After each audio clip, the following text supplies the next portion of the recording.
Hello ladies and gentlemen, this is Meister Lampe and at the moment I'm on the patch 8.10 test server of World of Tanks.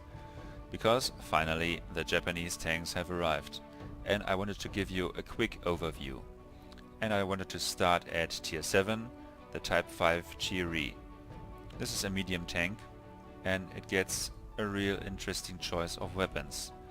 Because at first we have a 7.5 cm autoloading gun type 5. A magazine holds 3 shells. You can fire a shell each second. And then you will need 10 seconds to reload the whole magazine, the complete magazine. Penetration is 155 millimeters. Average damage is at 130. Accuracy is okay at 0.35, but on the other hand the aim time is very good at 1.7 seconds. And the gun choice is interesting because you can get the same gun as a non-autoloading model. Same penetration, same damage, same accuracy, same aim time, and also the same weight. So I think very interesting choice. Very interesting to see how many people will select the autoloading or the non-autoloading model. This tank has a very boxy design.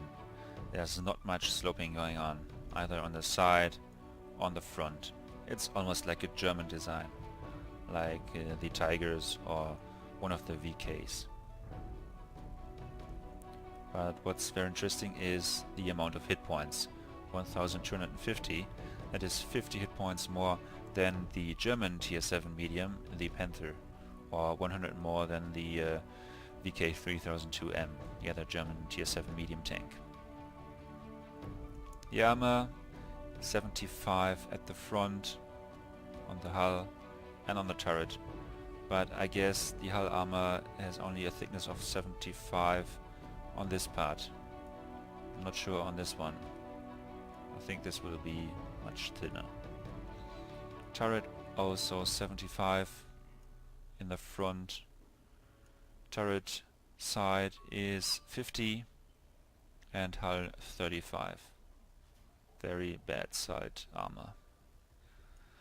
Back of the turret is also 50 and back of the tank of the hull is 35. So it will be very sensible to HE shells from the side and the rear.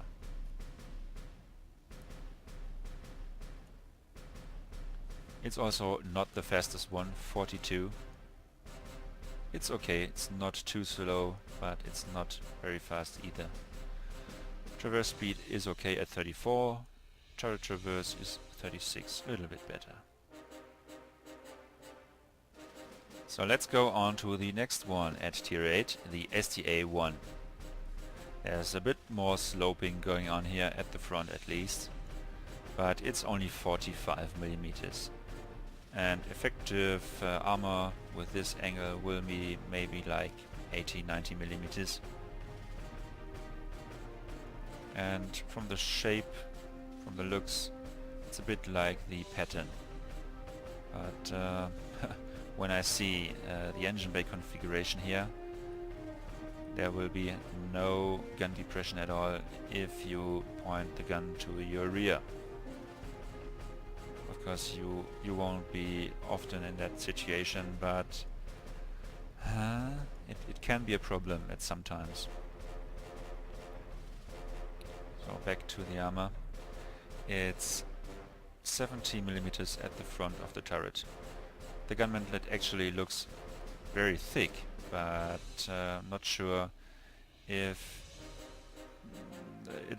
this adds to the 70 millimeters or if this is calculated somehow else. Turret side has 60 millimeters of armor. Hull has 35 at the side, like its predecessor. At the back we have 25 on the hull and 35 at the turret. So again, it will be very sensitive to HE damage, HE shells. Let's have a look at the gun.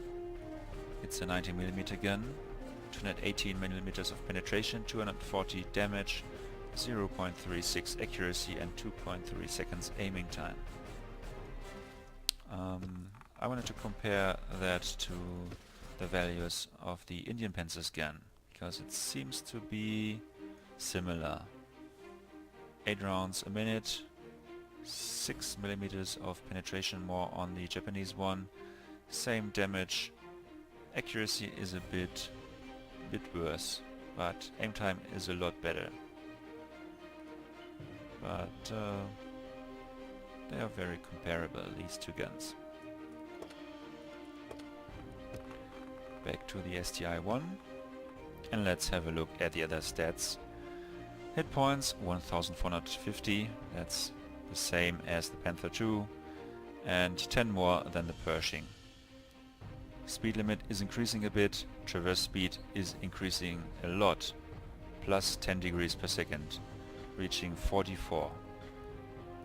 That will be a very nimble tank.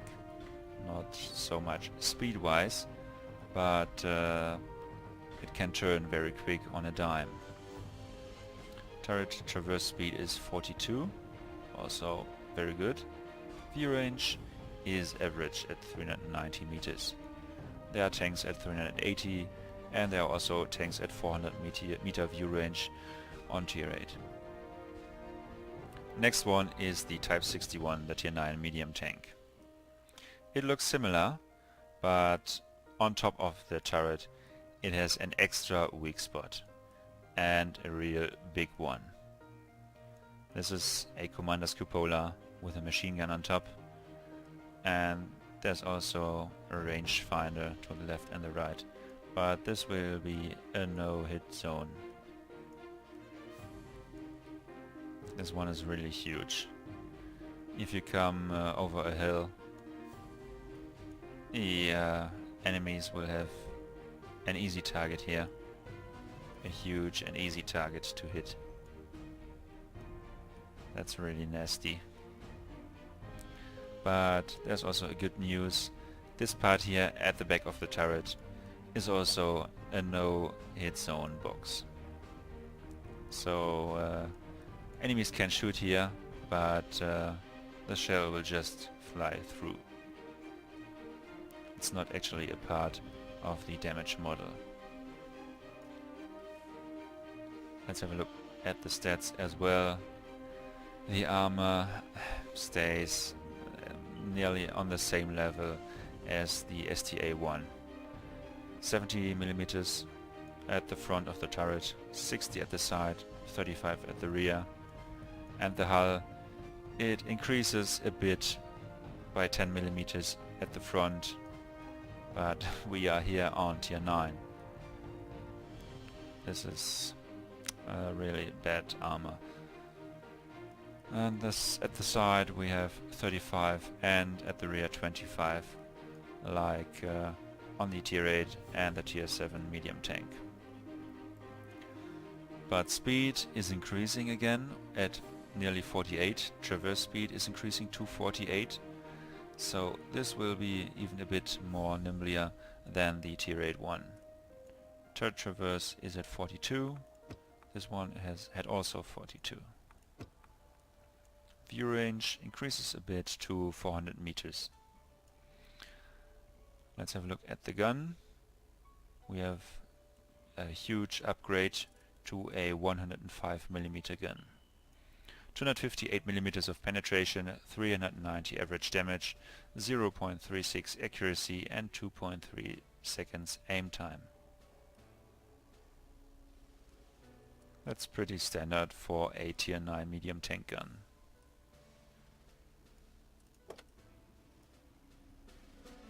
And finally we get to tier 10, the STB-1. And this looks amazing. I so much like the shape of this turret. It looks so sharp and edgy, so rounded. This looks great.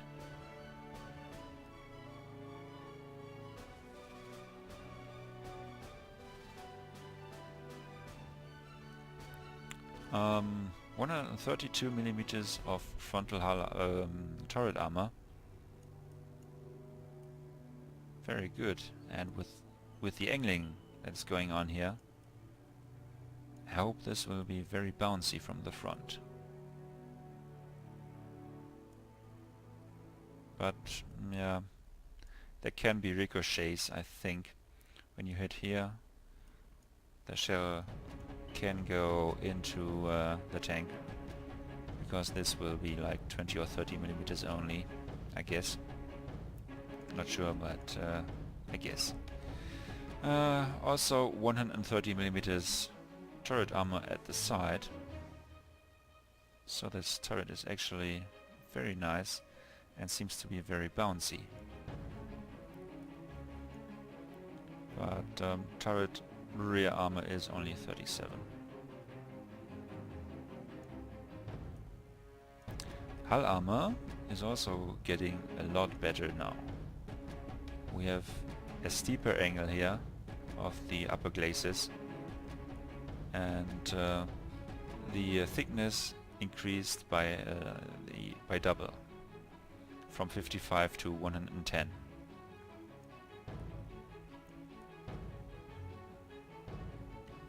It will be very hard to go through this upper glacis, but I guess this will be a weak spot here, the driver's viewports and hatches.